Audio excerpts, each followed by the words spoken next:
She stood on the rain-slicked pavement, clutching a broken heel, while the heavy oak doors of the Danvers estate slammed shut in her face.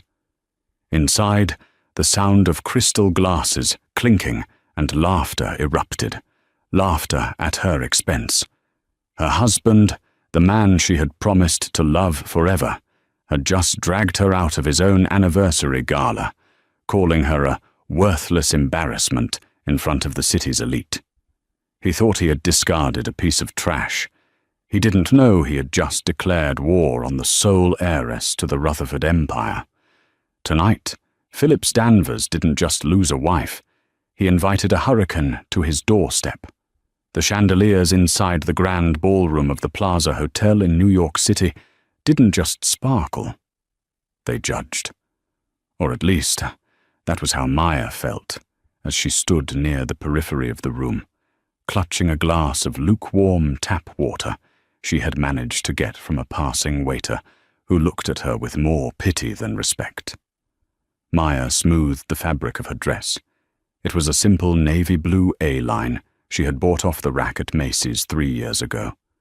It was clean, modest, and fit her well, but in a room filled with custom, Versace, vintage Chanel, and diamonds that cost more than a suburban house, Maya looked exactly like what her mother-in-law, Beatrice Danvers, called her. The help. "Stop fidgeting. You look nervous and it makes you look guilty," a sharp voice hissed near her ear. Maya flinched and turned to see Beatrice looming over her. The matriarch of the Danvers family was draped in emerald silk that clashed violently with her permanent scowl. "I'm just waiting for Phillips, Beatrice," Maya said softly, keeping her eyes lowered. "He said he needed me to meet the investors from the Kensington Group."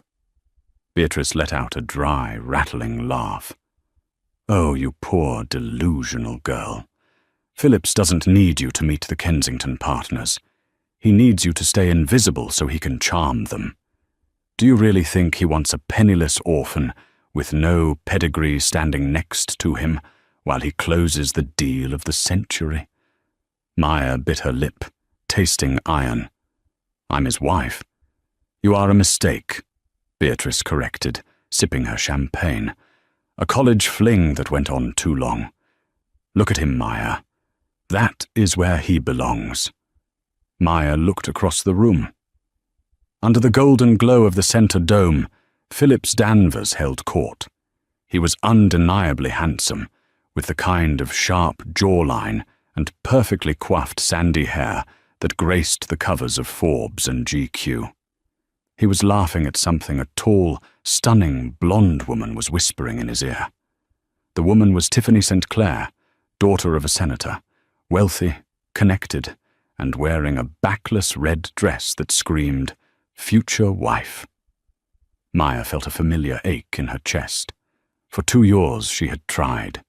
She had cooked Phillips's favorite meals, ironed his shirts when the maid was sick, and tolerated Beatrice's endless insults about Maya's unknown parents and lack of dowry.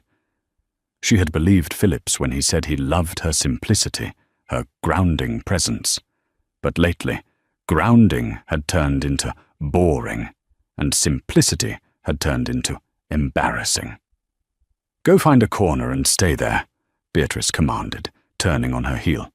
"And for heaven's sake, put that water down. It looks like you're begging for scraps." Maya placed the glass on a passing tray and folded her arms, trying to make herself smaller.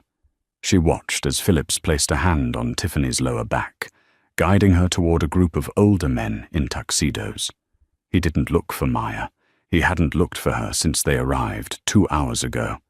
She decided to go to the restroom to splash water on her face. She needed 5 minutes to compose herself before the toasts began.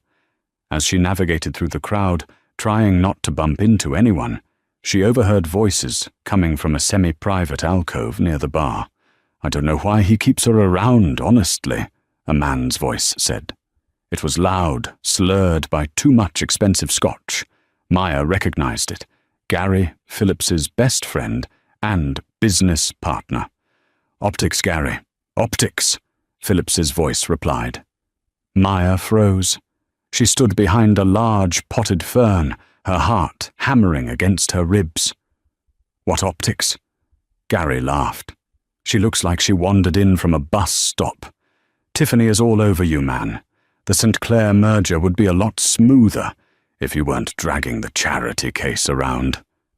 Maya held her breath, waiting for Phillips to defend her, to say she was intelligent or kind, or that he loved her. I know, Phillips sighed. The sound was heavy with irritation. But the divorce needs to be timed right. If I dump her now, before the IPO launches next month, the press might paint me as heartless. Tech mogul abandons wife before big payday. It's bad PR. I have to wait until the stock stabilizes. So you're stuck with the mouse, only for a few more weeks, Phillips said. Besides, she's harmless. She doesn't have the spine to leave, and she has nowhere to go. She's entirely dependent on me. It's pathetic, really. The world seemed to tilt on its axis. Pathetic. Maya didn't cry. The shock was too cold for tears. She backed away slowly, her heels silent on the plush carpet. She had nowhere to go. He was right. Her parents had died in a car crash when she was 4. She had bounced between foster homes until she aged out. Phillips had been her first real family, or so she thought. She turned to flee toward the exit, needing fresh air, but she collided hard with a solid figure. Watch it! Red wine splashed across a pristine white tuxedo jacket. The music in the ballroom seemed to stop. The chatter died down. Maya looked up in horror. She had just run into Arthur Hamilton, the CEO of Hamilton Holdings, the most important investor in the room, the man Phillips was desperate to impress. And she had just ruined his suit. You clumsy little idiot. The voice wasn't Hamilton's, it was Phillips's. He materialized out of the crowd, grabbing Maya's arm with a grip that bruised. He wasn't looking at her. He was looking at Arthur Hamilton, his face pale with panic. Mr. Hamilton, I am so incredibly sorry, Phillips stammered, pulling a silk handkerchief from his pocket and dabbing ineffectively at the older man's lapel. She's not well. She shouldn't be here.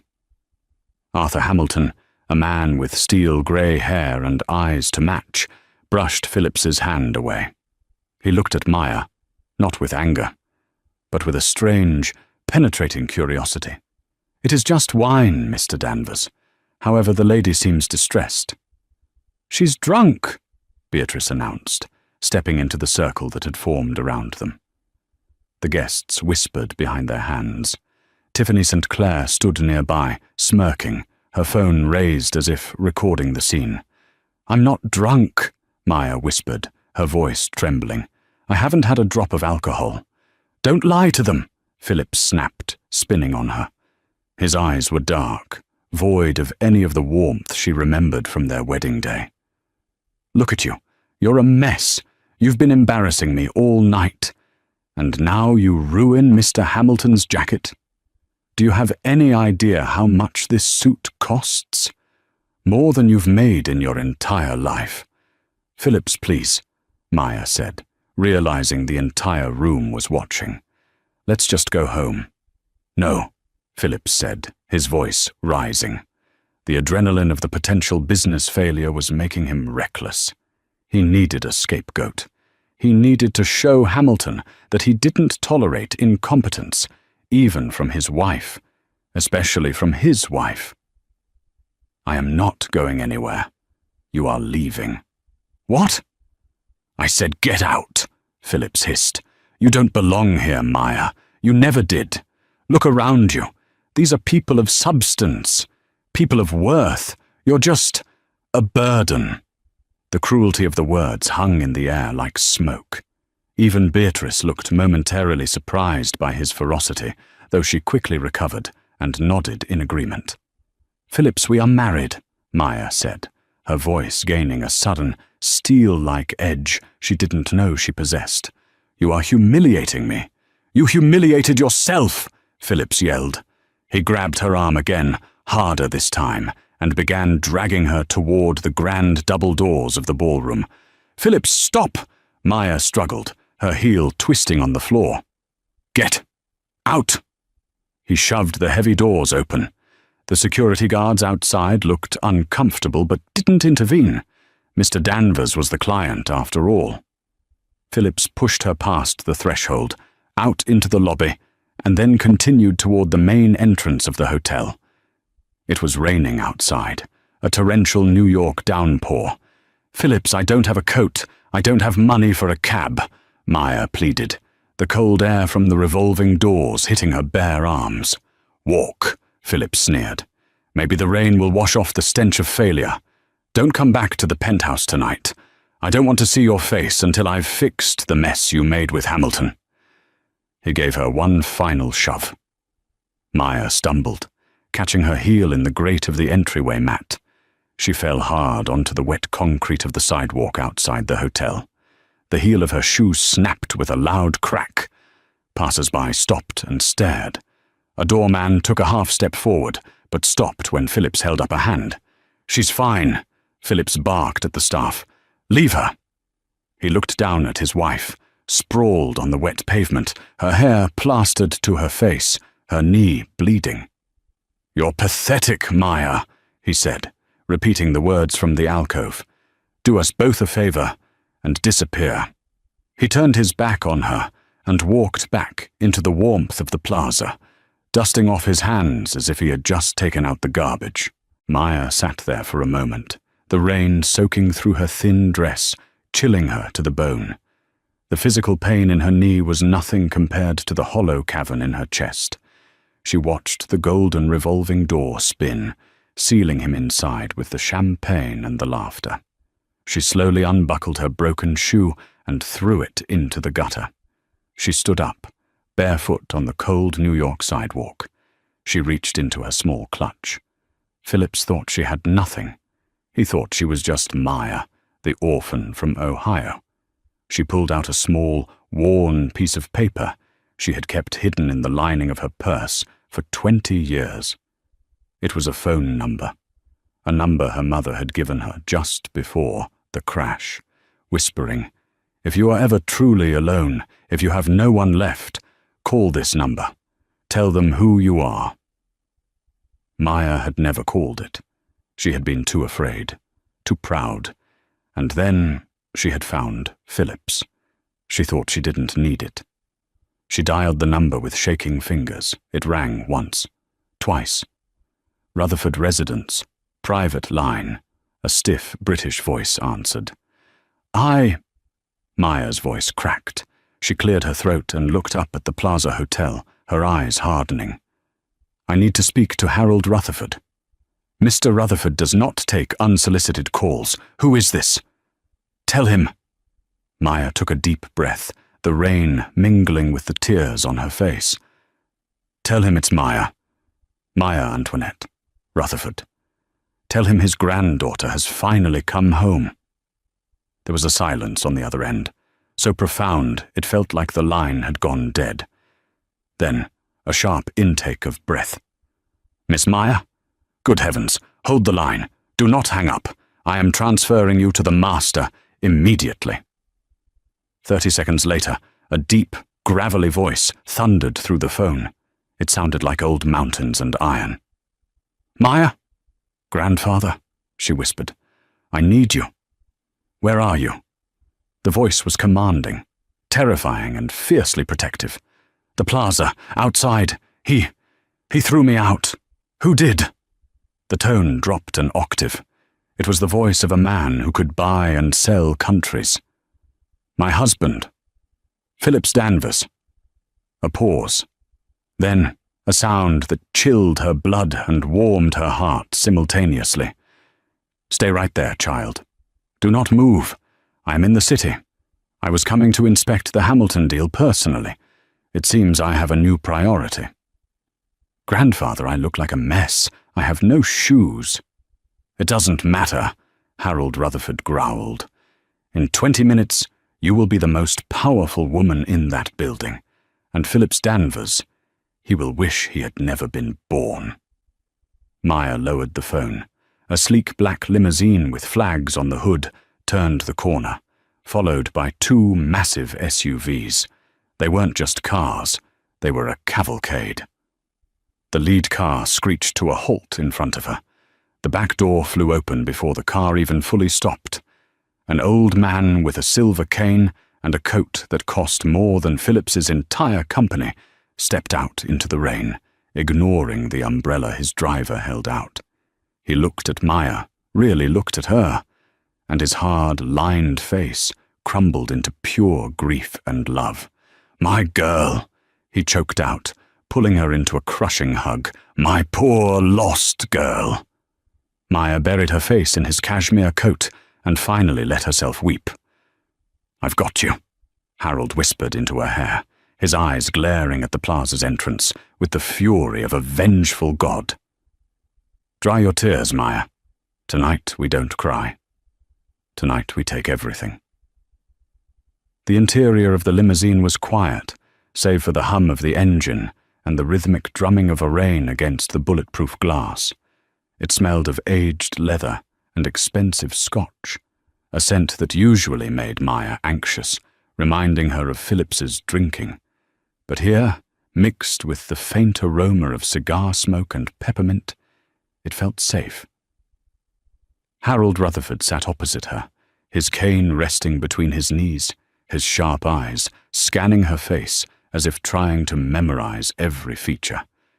He had wrapped her in a blanket of cashmere so thick it felt like a weighted shield.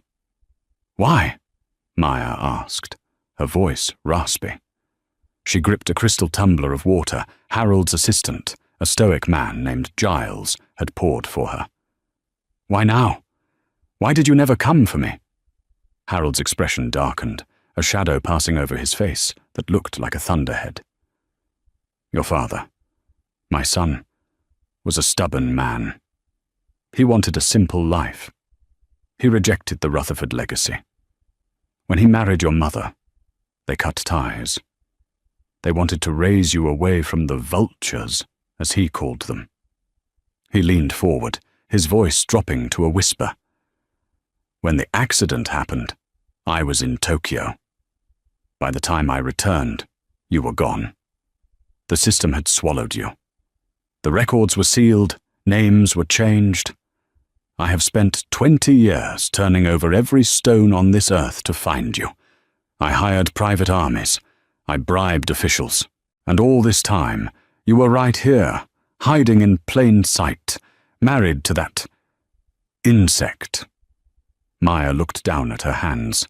The wedding ring on her finger felt heavy, like a shackle. He wasn't always a monster. Or maybe he was, and I was just too desperate for love to see it. "You are a Rutherford," Harold stated firmly. "We do not beg for love. We command respect. And if respect is not given, we buy the building and evict the disrespect." The car slowed to a halt. Maya looked out the window. They hadn't gone far. They were at the Pierre Hotel, just a few blocks up from the plaza. "Why are we here?" "Because you need armor," Harold said. He tapped the partition. "Giles, is the team ready?" "Waiting in the presidential suite, sir," Giles replied from the front seat. They were ushered into the hotel through a private entrance. The staff bowed, actually bowed, as Harold walked past.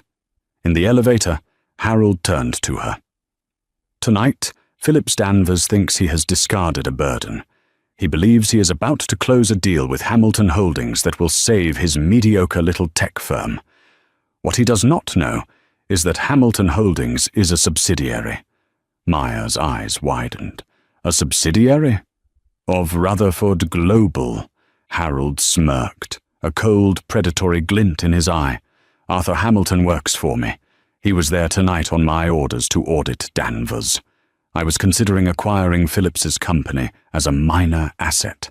I wanted to see if the man had character." The elevator doors pinged open. "And now?" Maya asked. "Now?" Harold stepped out, his cane hitting the marble floor with a solid thud. I'm going to destroy him. But first, you need to look the part. The presidential suite was a flurry of activity.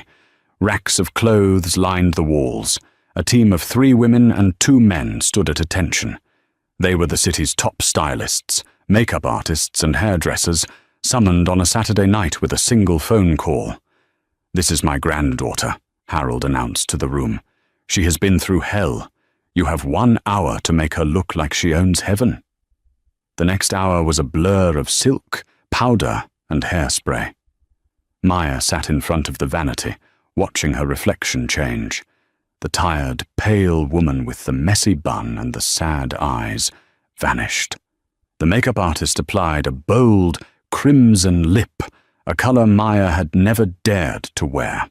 Her hair, usually kept in a modest ponytail to avoid annoying Beatrice, was blown out into cascading, glossy waves that fell over her shoulders like dark water. Then came the dress. It wasn't just a garment, it was a weapon. It was a floor-length gown of shimmering gunmetal silver, encrusted with thousands of tiny Swarovski crystals that caught the light with every breath she took.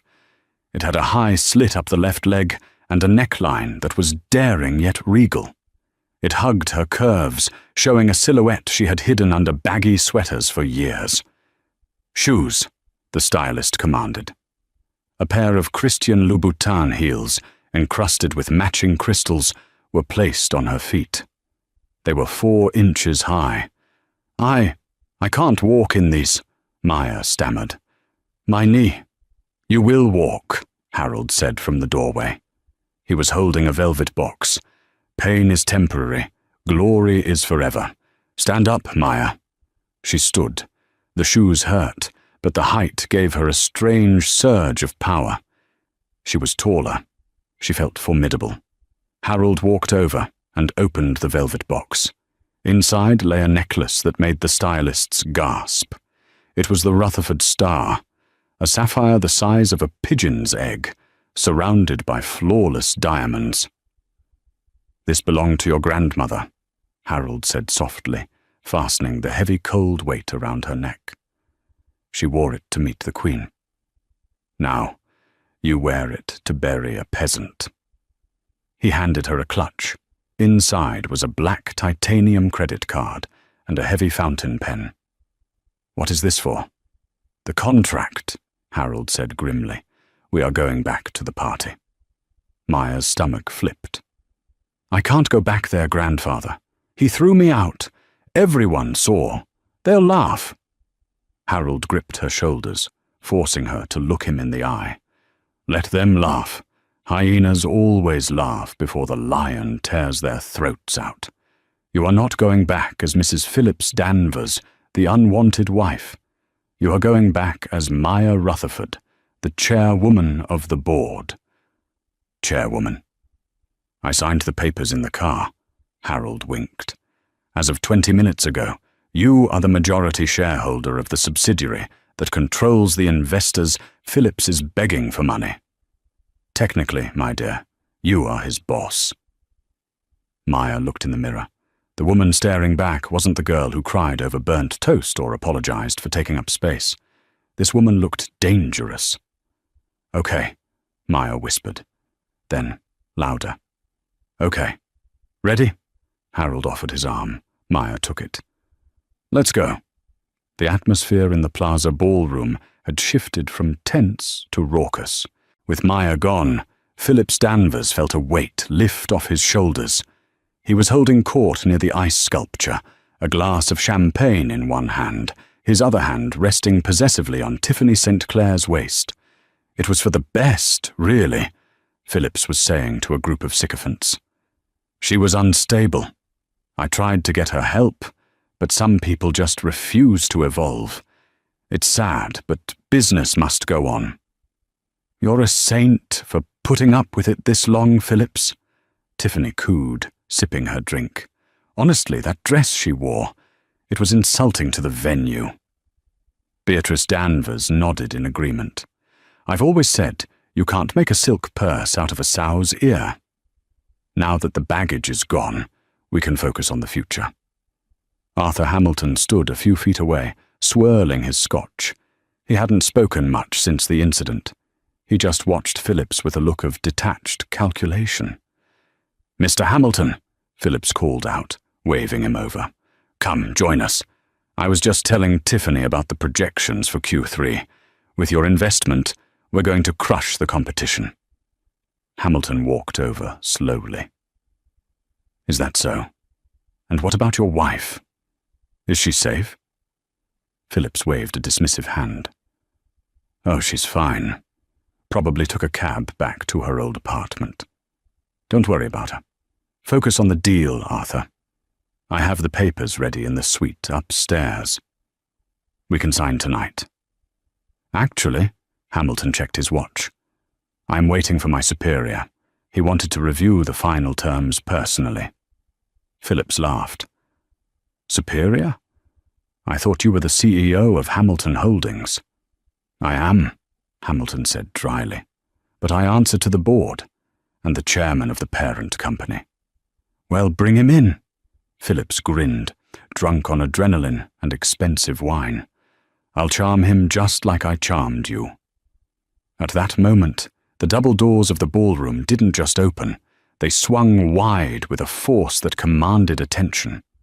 But it wasn't the hotel staff. 4 large men in dark suits with earpieces, private security, marched in first, creating a phalanx. They pushed the crowd back gently but firmly, clearing a wide path through the center of the room. The chatter died down instantly. The band trailed off, the saxophonist lowering his instrument in confusion. "What is this?" Beatrice snapped. "Who dares interrupt?" Then Harold Rutherford stepped through the doors. A collective gasp went through the older generation in the room. They recognized him instantly.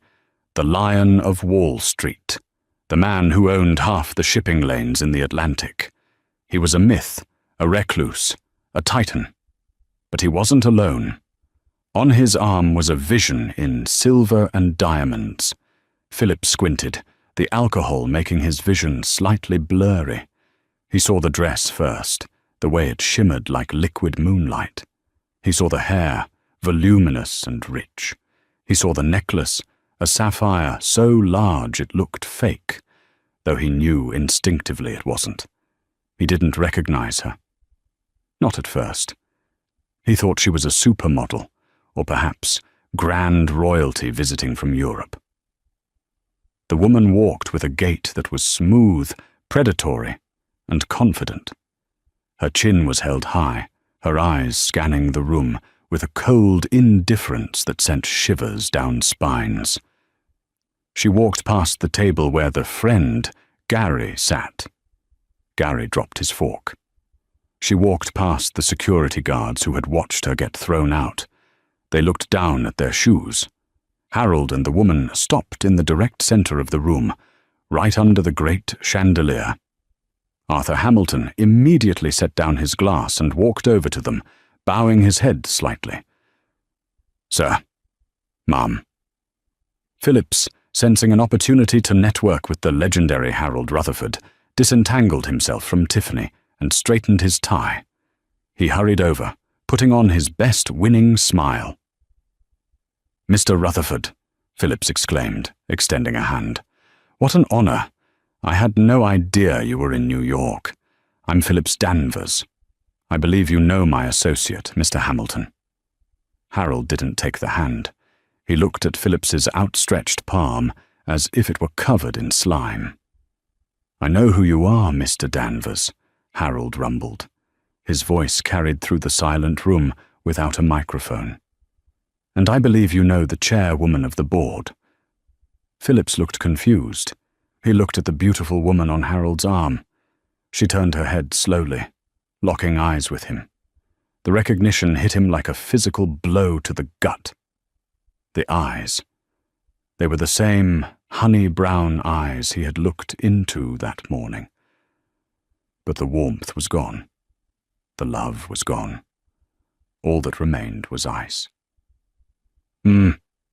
Maya," Phillips stuttered. The name fell out of his mouth like a broken tooth. A ripple of shock went through the room. People gasped. Tiffany St. Clair covered her mouth. Beatrice dropped her champagne flute. It shattered on the floor, but no one looked at the glass. Maya smiled. It was a terrifying smile. Sharp. "Hello, Phillips," she said. Her voice was smooth, cultured, stripped of the nervous tremble he was used to. "You seem surprised. Did you not expect me to return?" Phillips looked at her, then at the older man, then back to her. His brain couldn't compute the data. The woman in the Macy's dress was gone. This woman was worth billions.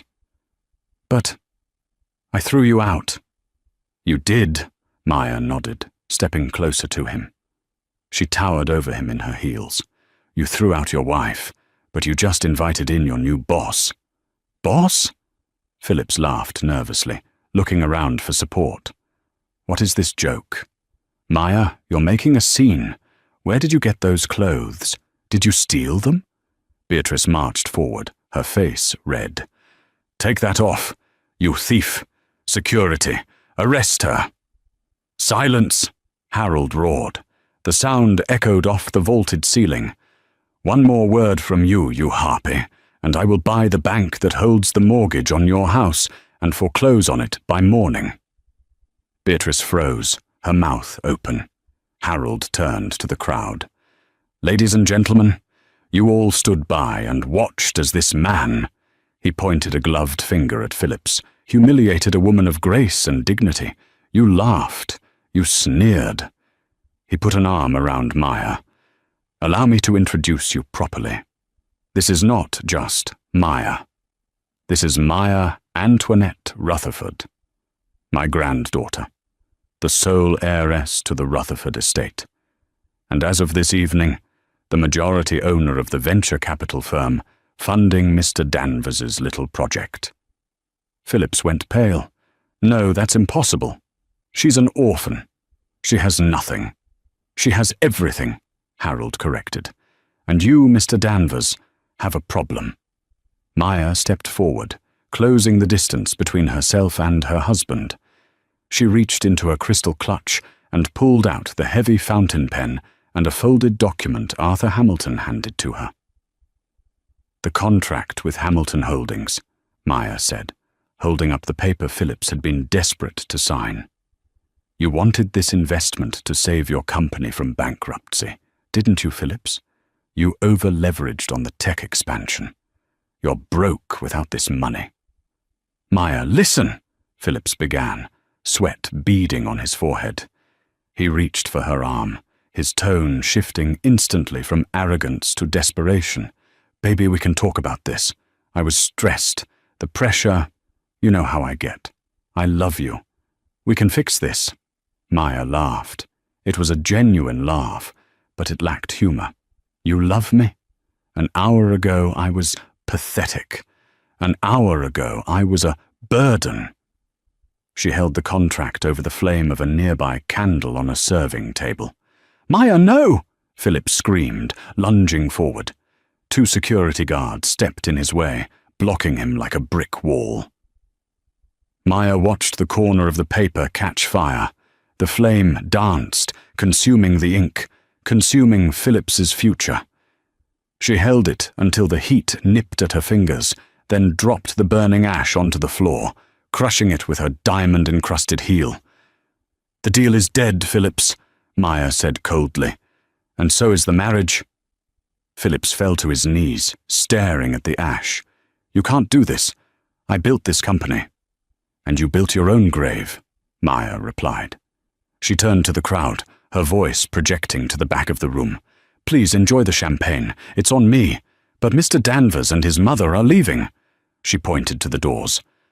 "Security," Maya commanded, using the same tone Phillips had used on her. "Get them out." The fallout from the Plaza Gala was immediate and nuclear. By Monday morning, the photos of Maya, resplendent in silver and diamonds, burning the contract, were on the front page of every tabloid in New York. The headlines ranged from "The Cinderella Revenge" to "The Billionaire Heiress Who Fooled Wall Street."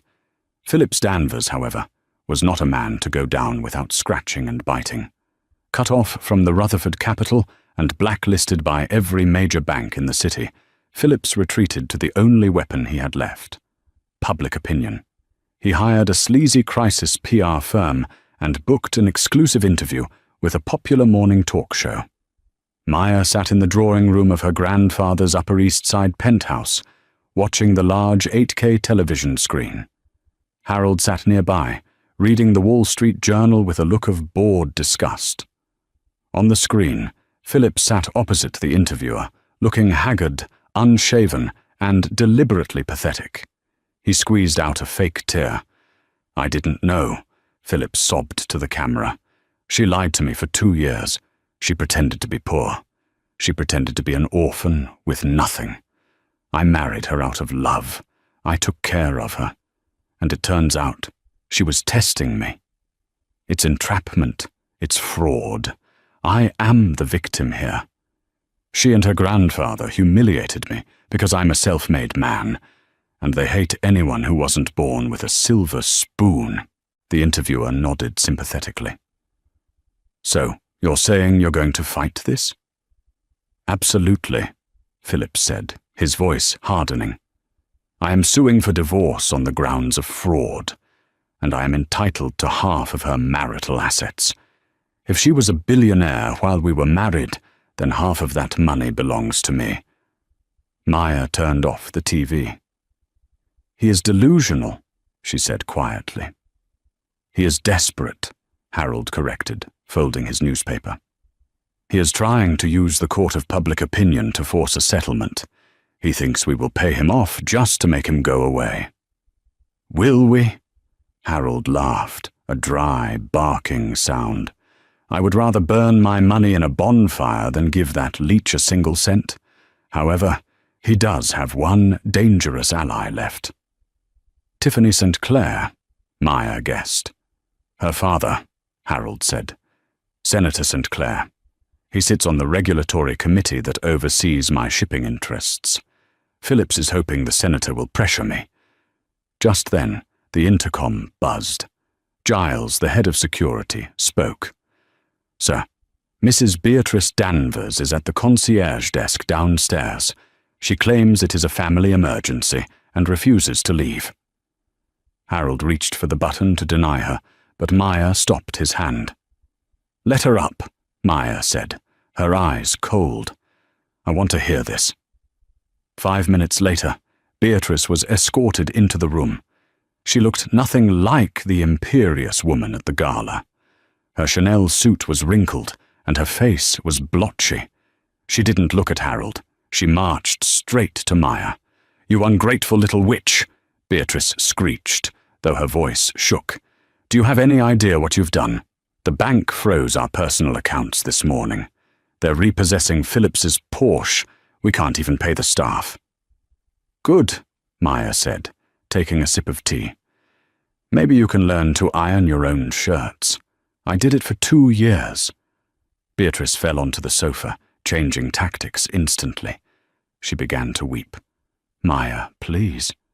We're family. I know I was hard on you, but it was only because I wanted you to be better. I wanted you to be a good wife for Phillips. We took you in when you had no one. Doesn't that count for anything?" Maya set her cup down with a sharp clink. "You didn't take me in, Beatrice. You used me as free labor.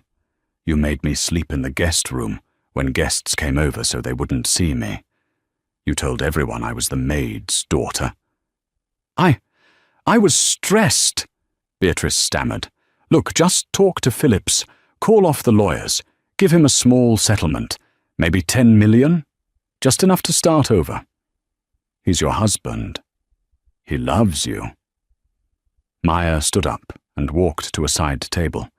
She picked up a manila envelope that Harold's private investigators had delivered that morning. "He loves me?" Maya opened the envelope and tossed a stack of photos onto the coffee table in front of Beatrice. They were high-resolution images taken over the last 6 months. Phillips and Tiffany entering a hotel. Phillips and Tiffany looking at engagement rings. Phillips texting Gary about how he couldn't wait to dump the stray dog. Beatrice stared at the photos, her face draining of colour. "He was planning to serve me divorce papers next week," Maya said. "He was going to throw me out on the street with nothing. I just beat him to the punch." Maya leaned down, her face inches from her mother-in-law's. "Get out of my house, Beatrice, and tell your son that if he continues with this lawsuit, I won't just take his money. I will release the audio recordings from the night of the gala where he admitted to fraud regarding his company's IPO numbers to Gary." Beatrice gasped. You have that?" "I have everything," Maya lied smoothly. She didn't have the audio, but Beatrice didn't know that. Beatrice scrambled up, clutching her purse, and fled the apartment, as if the devil himself were chasing her. Harold smiled proudly. "You're learning." "I had a good teacher," Maya replied. "Now let's deal with the senator." The divorce deposition was scheduled to take place at the sleek, glass-walled offices of Caldwell, Sterling and Moore, the most expensive law firm in the city. Phillips arrived with a swagger he didn't feel. He was flanked by a cheap lawyer he had found on a billboard, a man named Saul, who wore a suit that was 2 sizes too big. On the other side of the massive conference table sat Maya. She wore a white power suit, tailored to perfection. Next to her was not a lawyer, but 3 of them, and behind them sat Harold Rutherford. "Let's make this quick," Phillips sneered, trying to intimidate her. "I want 50 million, cash, and a public apology for the defamation, or else Senator St. Clair is going to launch an investigation into Rutherford Global's offshore accounts." Maya didn't blink. She slid a single sheet of paper across the table. "What is this?" Phillips asked. "It's a press release," Maya said calmly. "It's going out in 10 minutes. Phillips read the headline, and his swagger evaporated. "Senator St. Clair announces resignation amidst ethics scandal." "What?" Phillips looked up, panic setting in. This isn't real." "It is," Harold spoke up from the back of the room. "You see, Phillips, when you threaten a shark, you better make sure your boat doesn't have holes in it. We did a little digging into the senator's finances. It turns out he was accepting bribes from a construction firm. We gave him a choice: resign and retire quietly, or go to prison." Harold checked his Rolex. He chose retirement, and as a parting gift, he gave us a statement regarding his daughter's relationship with you. Maya pressed a button on the remote control on the table. A video screen on the wall flickered to life. It was Tiffany St. Clair. She was sitting in a well-lit room, looking perfect and completely unbothered. "My relationship with Phillips Danvers was strictly professional," Tiffany said to the camera, lying through her teeth with the skill of a politician's daughter. "I had no idea he was married. He told me he was a widower. As soon as I found out the truth at the gala, I cut all ties. I am a victim of his manipulation, just like everyone else." The screen went black. Philip stared at the black void. His jaw worked, but no sound came out. His ace in the hole, his future wife, his political connection, gone. She had thrown him under the bus to save her own reputation. "She's lying!" Philip screamed, standing up and slamming his hands on the table. "She knew. She planned it with me."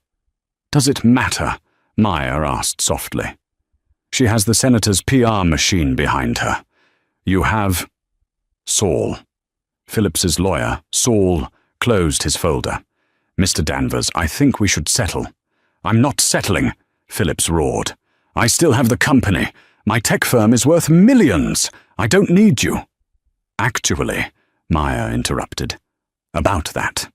She signaled to one of her lawyers, who placed a thick stack of documents on the table.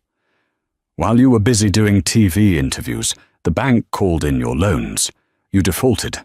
Your company, Danvers Tech, Went into receivership yesterday afternoon. Phillips felt the room spin. No, I have 30 days to cure the default.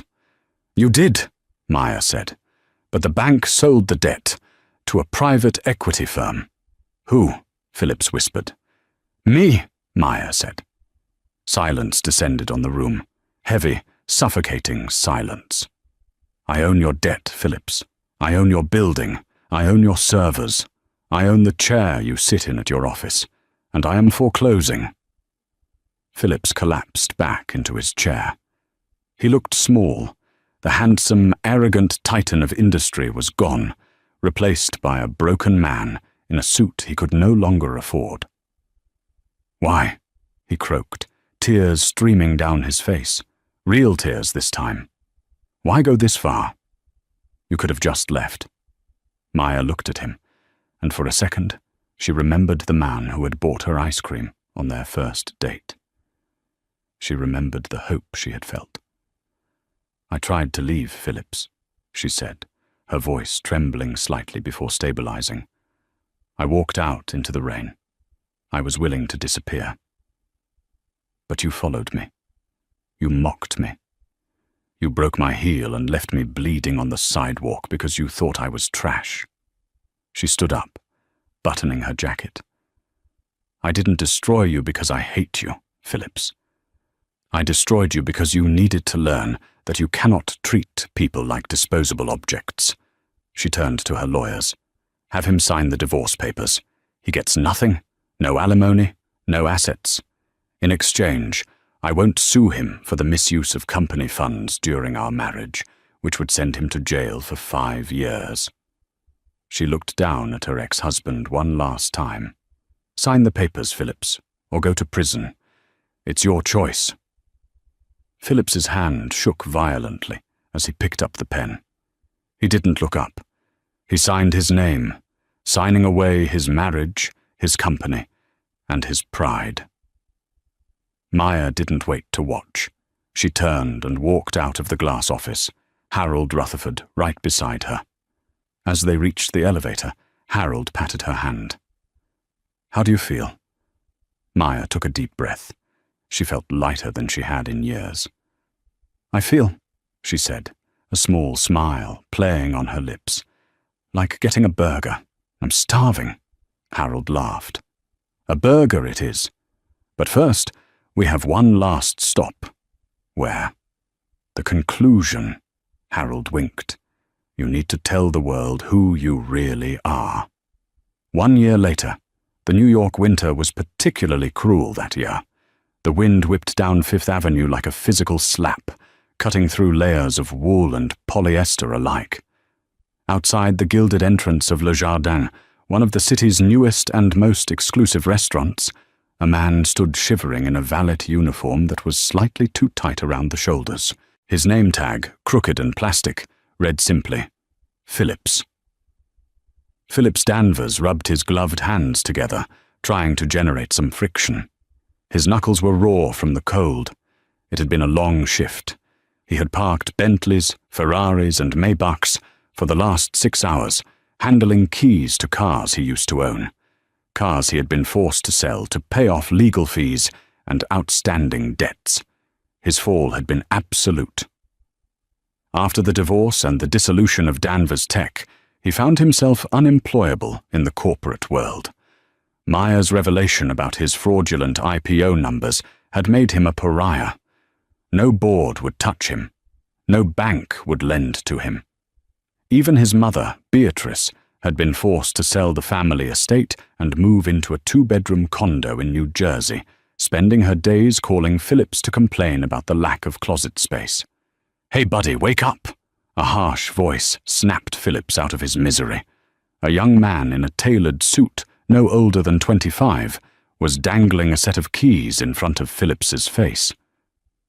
Sorry, sir, Phillips muttered, taking the keys.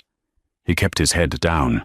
He lived in constant fear of being recognized, though the beard he now grew to hide his face helped. Make it quick, and don't scratch it, it's brand new, the young man sneered, turning back to his date.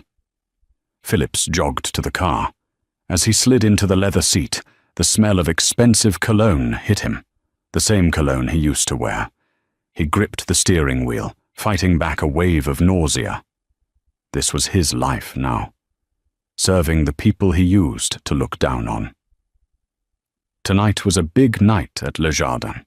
The restaurant had been rented out for a private charity gala. The rumor among the staff was that the host was some reclusive billionaire launching a new foundation for foster children. The tips were expected to be huge, which was the only reason Phillips had agreed to work the double shift. He needed the money for rent. By 10:20 p.m., the guests began to filter out. Phillips ran back and forth, retrieving cars, opening doors, bowing his head. Then the main doors of the restaurant swung open, and the manager hurried out, looking flustered.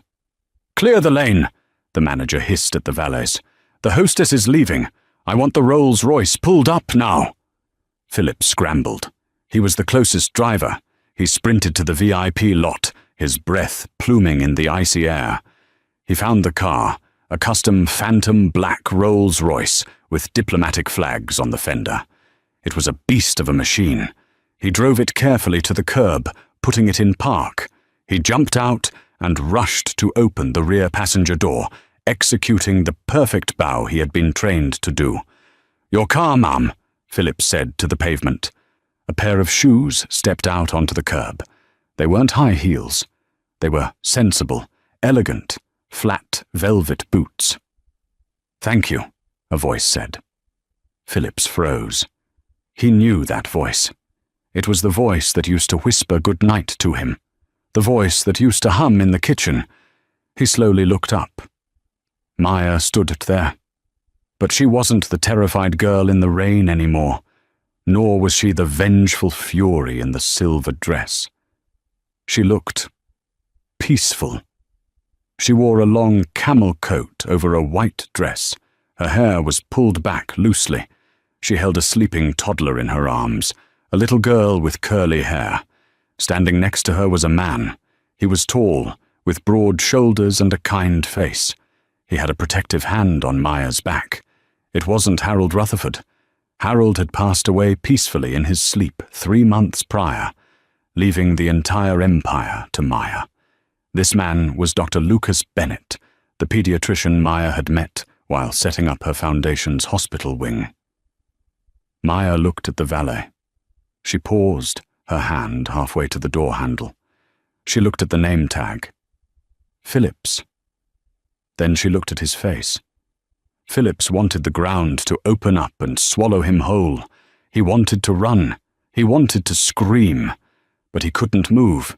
He just stood there, holding the door for the wife he had thrown away. "Maya?" he whispered. It was a plea, a question, a sob all in one.